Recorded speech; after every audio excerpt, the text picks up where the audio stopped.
What happens when a beloved Hollywood icon gets pushed too far on live television? In just 31 seconds, everything fell apart on The View. And what you're about to hear is absolutely explosive. But before we get into this insane drama, make sure you hit that subscribe button right now. We bring you daily videos exposing Hollywood's darkest scandals. And trust me, you don't want to miss what's coming next. Last night's episode of The View started off normally enough.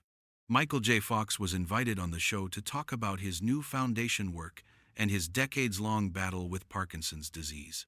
The audience was excited, the atmosphere seemed warm, and everyone expected a feel-good conversation about hope and perseverance. But that's not what happened. Not even close. Joy Behar opened the segment with what seemed like a compliment, welcoming Michael to the stage with thunderous applause from the audience. He smiled that famous smile of his, waved to the crowd, and made his way to the table where the co-hosts were sitting. The audience was on their feet, showing genuine love and respect for someone who had been in their living rooms for decades. Michael sat down, adjusting his microphone, looking relaxed, and ready for what he thought would be a friendly conversation. Joy started with some light banter, asking him how he was feeling, commenting on how great he looked, and thanking him for taking the time to come on the show. "It's always great to be here," Michael said warmly. "I appreciate you having me." The first several minutes went smoothly as they discussed his latest charity initiatives and his advocacy work for Parkinson's research. Michael talked about the progress they had made in funding clinical trials, the new therapies they were exploring, and the families they had been able to help through support programs. His passion was evident in every word, and the audience was clearly moved by his dedication.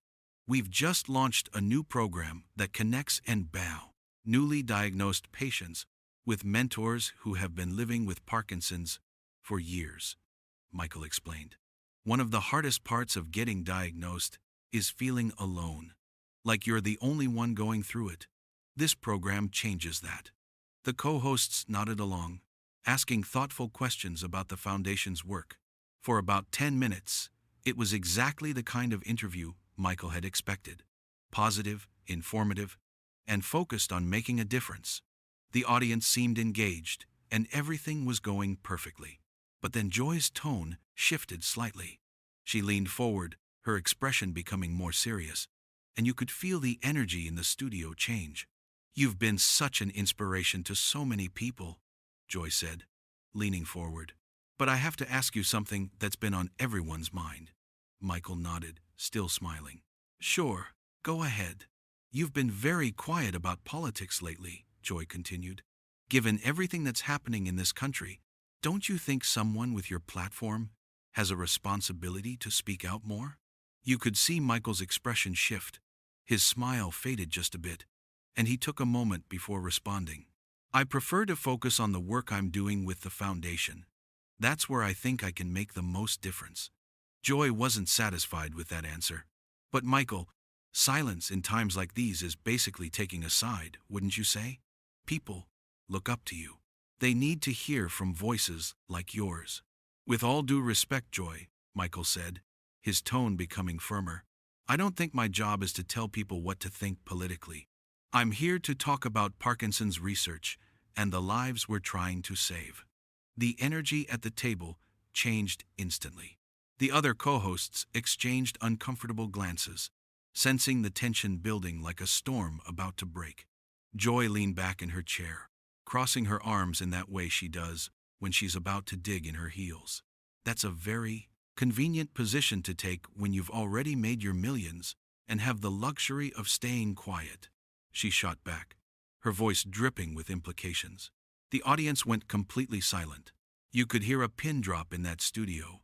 People shifted uncomfortably in their seats. Michael's jaw tightened visibly. His hands gripped the armrests of his chair. "Excuse me? What exactly are you implying here?" "I'm saying," Joy continued, not backing down even an inch, "that it's easy to stay neutral when you're sitting comfortably up there. But there are people suffering out there who need advocates with real platforms, not just charity work and fundraisers." Michael's eyes narrowed. You could see him trying to control his temper, taking a breath before responding. Charity work? He repeated slowly, deliberately. Is that what you think this is? Just charity work? I didn't mean it like that, Joy said, though her tone suggested she meant exactly that. Then how did you mean it? Michael pressed. Because it sure sounded like you just dismissed everything my foundation does as something less important than your political activism. One of the other co-hosts tried to intervene. I think what Joy is trying to say. But Michael held up his hand. No. Let her explain. I want to hear this. Joy sat up straighter. Look, Michael, nobody is questioning the good work your foundation does. We all know Parkinson's research is important. But when the country is in crisis, when democracy itself is under threat, when people's basic rights are being attacked, don't you think someone with your influence and your platform has a moral obligation to speak out about those things too? A moral obligation? Michael's voice was rising now. Do you have any idea what we do at the foundation? We're funding research that could change millions of lives.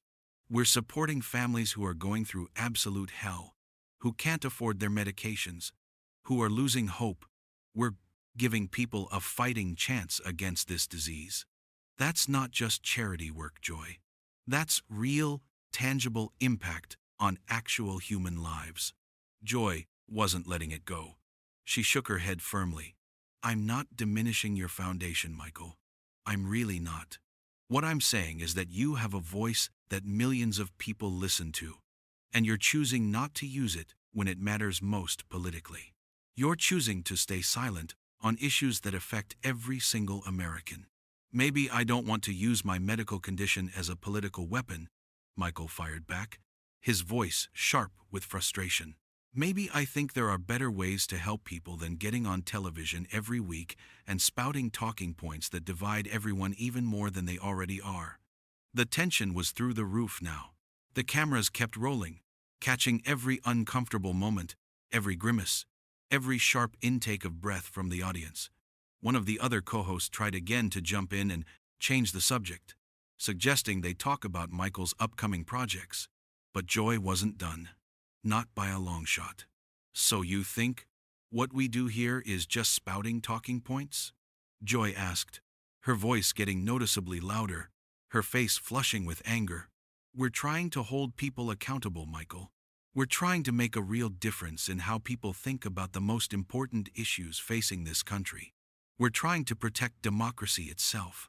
And I'm trying to save lives, Michael snapped, his own voice raising to match hers. I'm trying to fund research that might actually cure a disease that affects millions of people around the world. Why the hell isn't that enough for you? Why does everything have to be political? The argument was spiraling fast now, like a car careening out of control down a hill. What started as a simple question had turned into a full-blown confrontation, and neither of them was willing to back down or find any middle ground. The other co-host sat there frozen, not knowing whether to intervene or just let it play out. Joy pointed her finger directly at him, her voice sharp and accusatory. Because when democracy is at stake, when people's fundamental rights are being threatened, when the very fabric of our society is being torn apart, your research foundation isn't going to protect them, Michael. Your silence isn't neutral.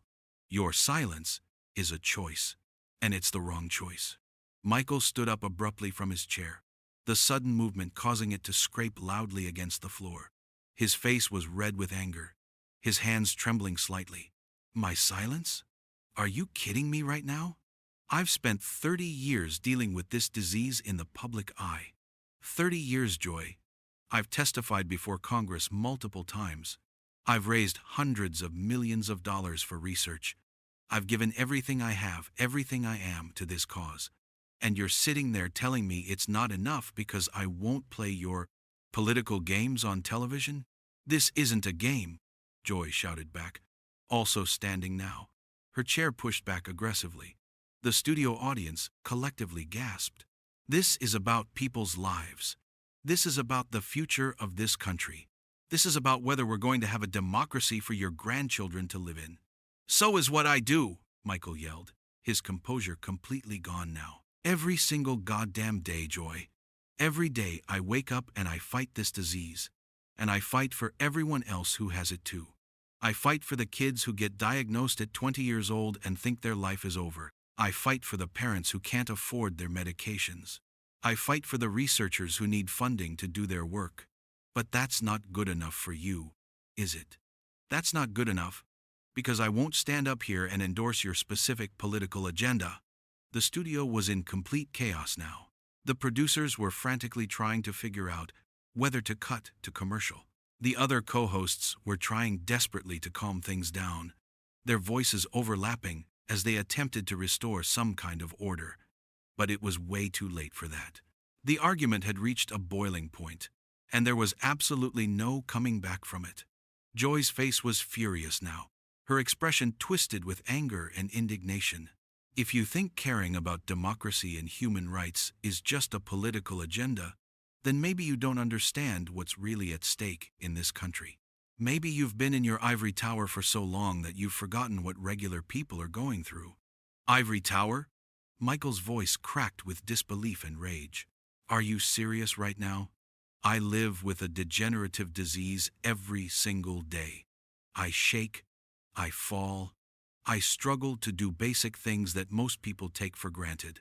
And you're accusing me of living in an ivory tower because I'm trying to help other people who are going through the same thing? That's unbelievable, Joy.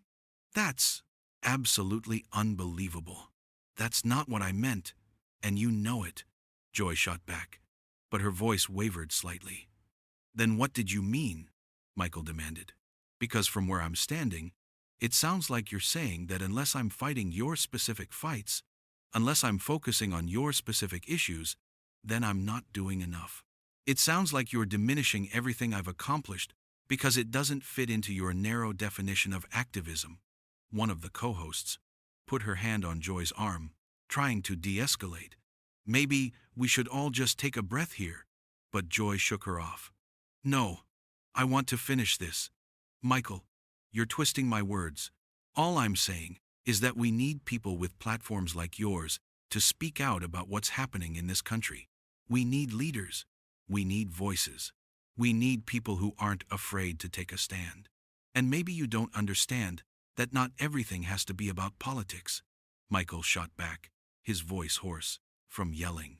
Maybe some of us are trying to do actual work instead of just talking about it on television.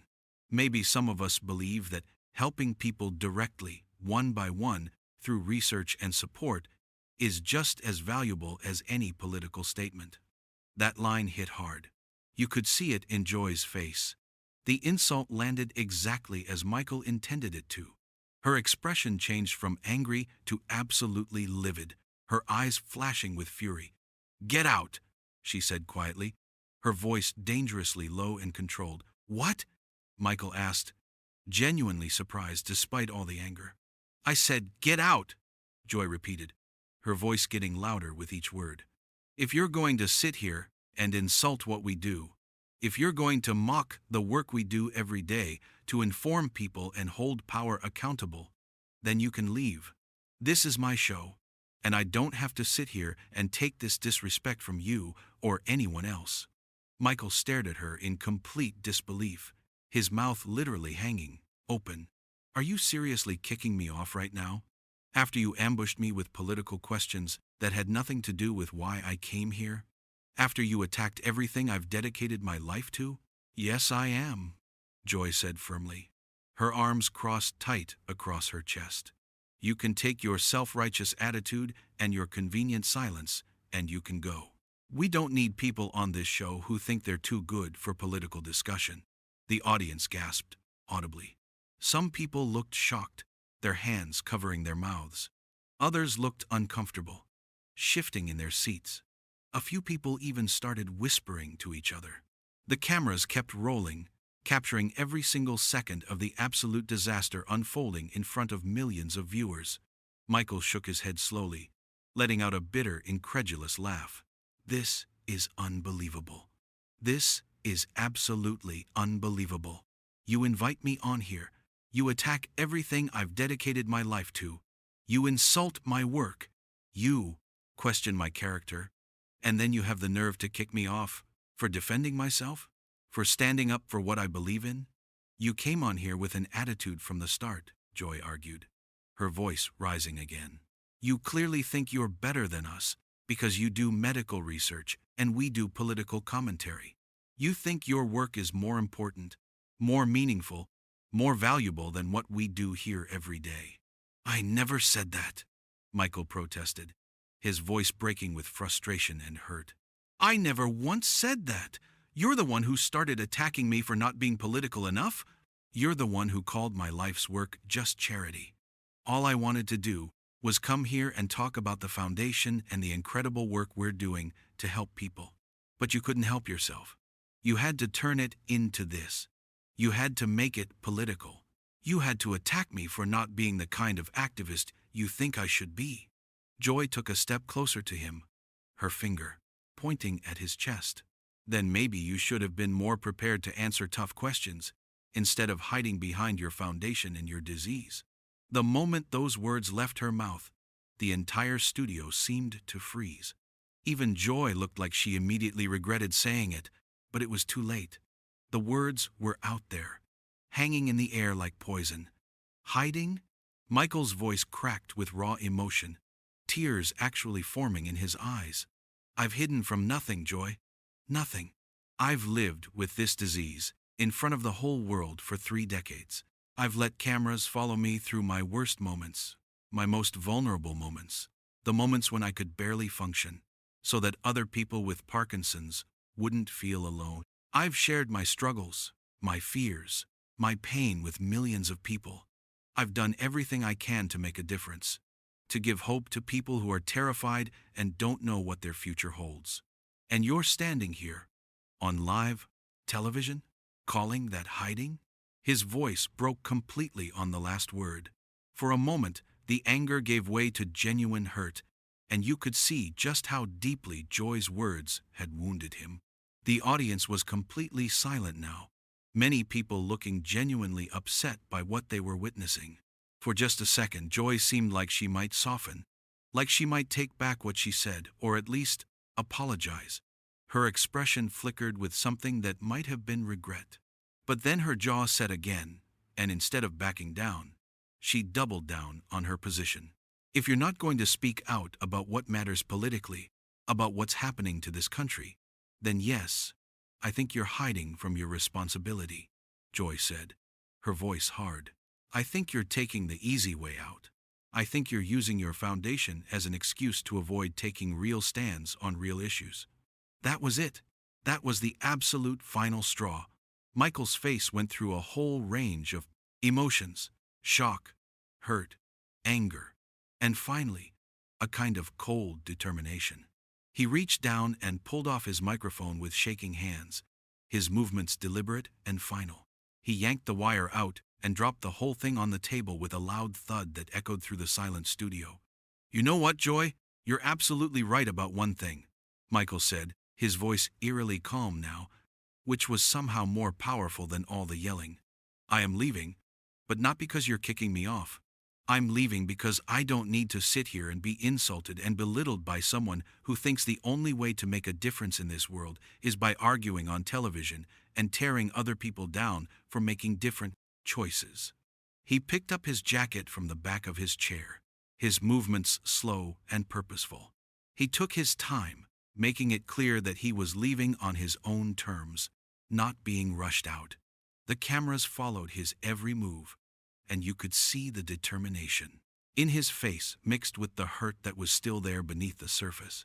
He turned to walk off the stage, his back straight despite everything, but Joy absolutely couldn't resist getting the last word in. It was like she physically couldn't help herself. Running away won't change the fact that you're wrong, Michael, she called after him, her voice carrying across the entire studio. It won't change the fact that you're wasting your platform. Michael stopped, dead in his tracks. His whole body went rigid. For a second, it looked like he might just keep walking, and not dignify that with a response. But then he slowly, deliberately turned back around to face her one more time. When he spoke, his voice was quiet, but absolutely filled with conviction. I'm not running away from anything, Joy, he said, his words measured and controlled. I'm walking away from someone who's more interested in being right, in winning an argument, in scoring political points, than actually listening to what anyone else has to say. There's a difference. A big difference. And if you can't see that, then that says a lot more about you than it does about me. Oh, please, Joy scoffed, rolling her eyes dramatically. Spare me the moral superiority. You just can't handle being challenged. You can't handle someone questioning whether you're doing enough with the enormous platform you have. I can handle being challenged just fine, Michael said, his voice starting to shake again with barely controlled anger. What I can't handle, what I won't handle, is being disrespected by someone who clearly has no appreciation, no understanding, no respect for any kind of activism or any kind of contribution to society that doesn't fit into their narrow, specific, political view of what matters. You want to talk about making a difference, Joy? You really want to have that conversation? He took a few steps back toward the table, not sitting down but standing there, looking her directly in the eye. I've made more of a tangible, measurable difference in people's actual, real lives than you ever will sitting here screaming at politicians on TV. I've helped fund breakthrough research. I've helped families afford treatment. I've given hope to people who had none. That's real. That's concrete. That's actual lives being saved and improved. And you have the audacity to call that hiding and taking the easy way out? The other co-hosts looked absolutely mortified. One of them actually had her face in her hands. Another was staring at the table, unable to even look at what was happening. One tried one more time to speak, to somehow salvage this complete disaster, but Joy cut her off before she could even get a word out. How dare you, Joy said, her voice icy cold and dangerous. How dare you come on this show and tell me that what I do doesn't matter? I've spent my entire career, my entire adult life, fighting for what's right. I've used my platform to give voice to the voiceless, to hold the powerful accountable, to fight for justice and equality. And you're going to stand there and tell me that doesn't matter because it's political? And I've spent mine fighting a disease, Michael shouted, his control completely gone again. Why is one more important than the other? Why does one count and the other doesn't? Why can't both things matter? Why does everything have to be a damn competition with you? Why does everyone have to fit into your specific definition of what makes a difference or they're not doing enough? The production team was frantically signaling to go to commercial break. The director was practically screaming into his headset. The producers were running around backstage, trying to figure out how to handle this unprecedented situation, but the cameras stayed on, unable to look away. This was too explosive, too raw, too real to cut away from. It's not a competition, Joy insisted, her voice still raised. It's about priorities, Michael. It's about understanding what's at stake right now, in this moment in history. Right now, political action and political engagement are the priority. That's what's going to determine whether we have a country where your foundation can even continue to exist. For you, maybe, Michael said, his voice hoarse from all the yelling, but not for everyone. And that's okay, Joy. That should be okay. People are allowed to contribute to society in different ways. People are allowed to focus on different issues. People are allowed to believe that medical research and direct support for families is just as valuable as political activism. Not everyone has to be a political warrior on television to be a good person or to be making a difference. Joy shook her head vigorously, her hair swinging with the force of it. When you have the platform you have, when you have the name recognition you have, when you have the respect you have, and you choose not to use it for the most important issues facing our democracy, then you're part of the problem, whether you want to admit it or not. Michael grabbed his jacket from the back of his chair and put it on, his movements sharp and angry. He looked Joy straight in the eye. And when he spoke, every word was deliberate and cutting. You know what the real problem is? People like you, who think there's only one way to make a difference. Who think that if someone isn't fighting your exact fight, in your exact way, using your exact methods, then they're not fighting at all. Who think that medical research and helping sick people is somehow less valuable than political commentary. Who think that everyone with a platform has to use it the way you use yours, or they're failing some kind of moral test. That's the problem, Joy. Not me. Not my foundation. Not the choice I've made to focus on helping people with Parkinson's. You. Your narrow worldview. Your inability to see value in anything that doesn't fit your political agenda. He started walking toward the exit, and this time he didn't stop, didn't hesitate, didn't look back. His shoulders were tense, his movements stiff with barely contained rage and hurt. The audience watched in complete, stunned silence as one of Hollywood's most beloved figures, someone who had been in their homes and hearts for decades, stormed off the set of The View in the middle of what was supposed to be a friendly interview. Joy called after him one more time, unable to resist, her voice echoing through the studio. "Don't let the door hit you on the way out, Michael." But Michael didn't respond. He didn't turn around. He didn't even acknowledge that he'd heard her. He just kept walking, his head held high despite the anger and profound hurt written all over his face. His hands were trembling. Whether from the Parkinson's or the emotional intensity of what had just happened, it was impossible to tell. Probably both. The cameras followed him every step of the way, capturing the moment in excruciating detail as he walked past the studio crew, past the shocked production assistants, past everyone who stood frozen watching this absolute train wreck unfold. He pushed through the heavy studio door, and it swung shut behind him with a final, definitive thud that seemed to echo through the entire space. The cameras cut back to Joy, and the other co-hosts still sitting at the table, looking absolutely shell-shocked. The studio was dead silent, except for a few scattered coughs and the shuffling of uncomfortable audience members. Joy's face was flushed, her chest rising and falling rapidly, with agitated breathing. The other co-hosts were staring at her, with expressions that ranged from shock to barely concealed disapproval. One of the co-hosts finally tried to salvage the situation, her voice shaky and uncertain. "Well, that was certainly unexpected. Let's take a quick break and we'll be right back after these messages." But the damage was catastrophically done. The segment that was supposed to be an inspiring, uplifting conversation about perseverance, hope, and medical breakthrough had turned into an absolute disaster of epic proportions. What started as a simple, innocent question about political activism had escalated into a screaming match that ended with one of the most respected actors in Hollywood being kicked off the show and storming out in fury. The studio audience sat in deeply uncomfortable silence as they went to commercial, the bright applause signs flashing uselessly as nobody clapped. Some people were whispering urgently to each other, their voices hushed and shocked. Others just sat there staring at the empty chair where Michael had been sitting moments before, trying to process what they had just witnessed. The energy in the room had completely shifted from excited and positive to tense, awkward, and profoundly uncomfortable in a way that felt almost suffocating. And it all fell apart in just 31 seconds.